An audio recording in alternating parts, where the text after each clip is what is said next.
Вся эта история началась еще 3 года назад, когда жительница дома номер 52 по улице Шабашова обратилась в управляющую компанию с просьбой спилить деревья, которые задевали линии электропередач.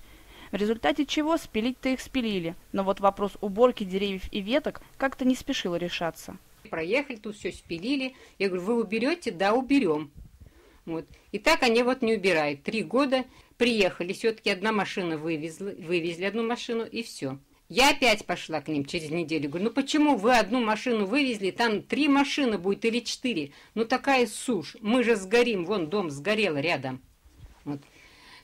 Бесполезно. Сейчас все я вам покажу и расскажу, где у нас всякие ветки, деревья у нас находятся. Просто бревно, спилили дерево, и вот лежит уже 3 года.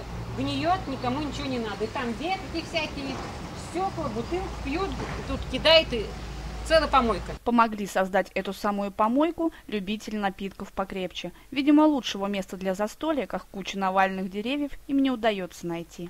Все, в кучу сложили, обещали все вывести. Так вот все и было. Надо спилить и вывести.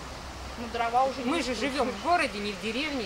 Кладбище деревьев, украшенное помойкой, с нетерпением ожидают работников ЖЭХа.